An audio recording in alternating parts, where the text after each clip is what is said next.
What's up, guys? Troy here, and welcome to episode 4 of Winning Ways. And it's been a while since I've done an episode of Winning Ways, but in this one we're going to talk about speed, momentum, and balance, how they are important for winning on either side of the battle. Now, when I say balance, I don't mean balance in terms of vehicles or loadouts or classes or weapons. I actually mean balance in terms of being able to throw the opposing team off balance with so much speed and momentum that they can't form a coherent strategy or plan to counteract your team. Now, the gameplays you're watching are various examples of exactly how speed, momentum, and balance can play a huge role in either a win or a loss.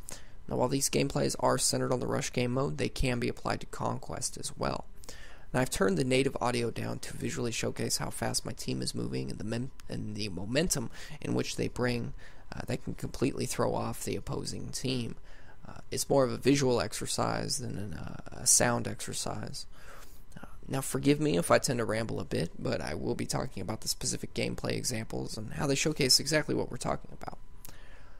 Now, this round was a Sen crossing defense rush.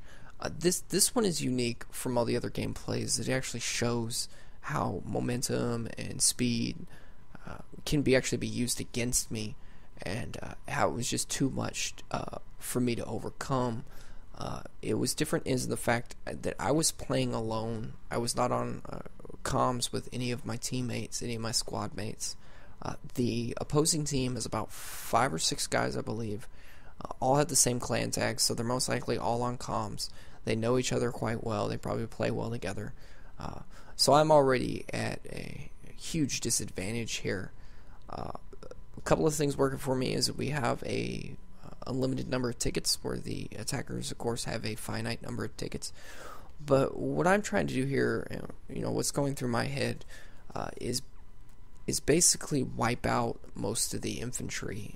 The reason is, on this match, up until the MCOM gets armed on Alpha Bridge, the LAV was actually playing quite passively, holding back. So it couldn't inflict as much damage as it wanted to, and it was trying to support the infantry as much as it could, but the infantry was mainly doing most of the work on the actual bomb site itself. The disadvantage to the LAV playing passively is the fact that it made it a lot more difficult for us to either C4 him or use rockets against him. But what's going through my head is basically I want to eliminate as much infantry as I possibly can. That creates a ticket bleed on them. I can drain their tickets with each kill, as long as they don't revive anybody. And now they have to sit in the spawn screen for 4 or 5 seconds. Then they have to take the actual time to spawn in and run up to the actual bomb site. That gives us a good 15, 20, maybe 30 seconds of time to get more people onto the bomb site, to put up a much more hardened defense against the attackers. But it was just too much. The speed, the momentum, and the amount of time at which they were able to get up there, it was just too fast, too quick. I'm doing my best to hold off all of these guys. I get as much reses as possible so I can get these guys up. I mean, I get this res right here. Now I notice splash damage occurring all around me. So obviously the LAV's pulled up a lot closer. The LAV decided to pull up once the bomb was armed, pretty much once the bomb was destroyed. So now they can support the infantry. The LAV was playing quite smart in this batch, but it was just too much to overcome. So I now have an ammo problem, about 2.5 mags left, so I gotta go up to my 2 support guys up here. Immediately I start getting suppressed. I see him go down. I go prone and get him up as fast as I can. Now I'm doing my best to turn around, because I know he got shot from the direction I'm facing now, and pick off as many guys as I can. I get 1. But if you look at the kill cam, there's 3, 4, 5 guys on foot. Of course you have the LAV right there backing them up. There's just not much I can do. And now right here, my one guy's still alive. The other squad mate must have spawned on him or stayed alive in the first place. I spawned on them. We're in a bad spot. We're basically in between the attackers advancing on the MCOMs and the MCOMs themselves. So they've basically cut off our retreat back to the next set of MCOMs, and now they're tying us up down here. we're in kind of we're in an irrelevant spot that we can't do much damage to the attacking team, and they have us distracted. This is actually very bad news for us. We now have 3 less people that we can throw at either Bravo MCOM or Alpha MCOM.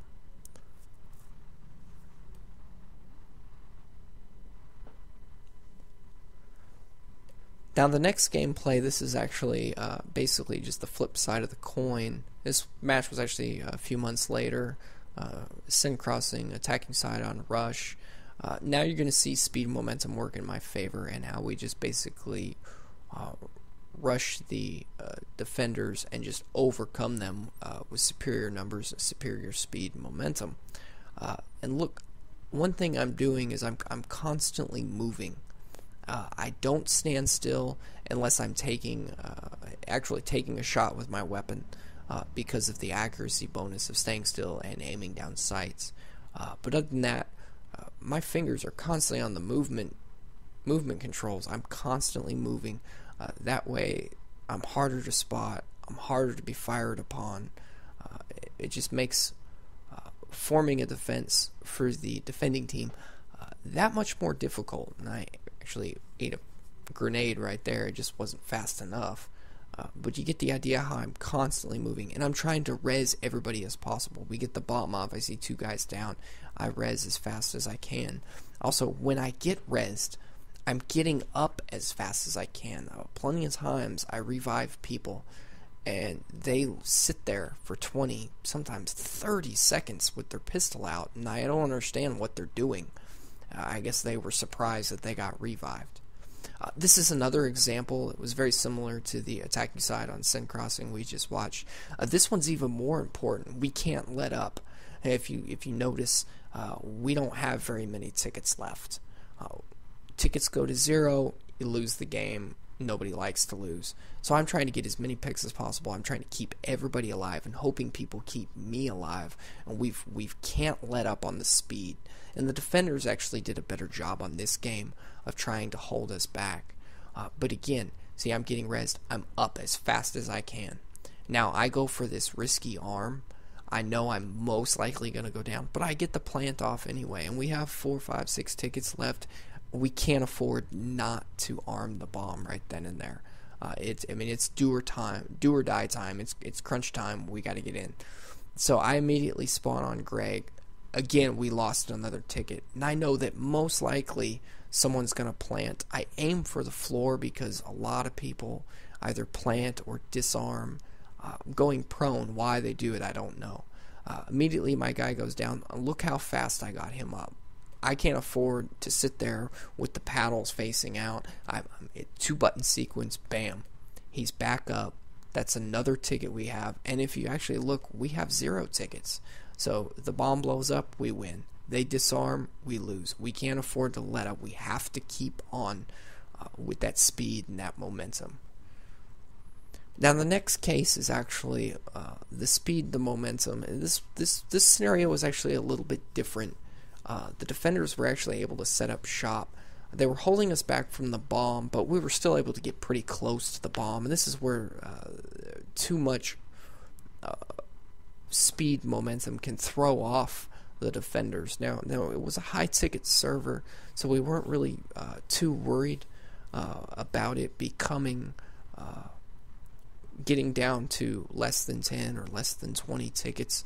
But I decided to push up to basically, if we can get behind them and we can come behind their defensive line and throw them off, that'll relieve pressure off our attacking side from where A-bomb was, since we already got an A-bomb. And now it's totally thrown them off. Now they've got to try to res people. They've got to try to get to the bomb out of the spawn screen, out of the deployment spawn as fast as they can. And it's just too much for them to handle, and they don't even get close to disarming the bomb. Fruitful attempts to throw down C4. I mean, they might as well try to just get as many picks as they can. And me spawning in doesn't matter. It's still high tickets, and even if it wasn't high tickets, I'm already there where I spawned in the first time because the deployment has moved up already. But that's going to basically be it, guys. That's how I see how speed and momentum can be used to achieve a win. The second you let up, you're giving more time and more opportunity for the defending side, especially on rush, to set up shop, to be able to put the bipods down, throw that ammo and health down, res everybody on the bomb, and it can basically grind your momentum to a halt. And therefore you lose more tickets, and you greatly increase the chances of actually losing the game. I hope you found this to be very informative, kind of critique on how speed momentum can be used to your advantage. I hope it makes you a better teammate and a better player. But as always, guys, I appreciate the support, and thanks.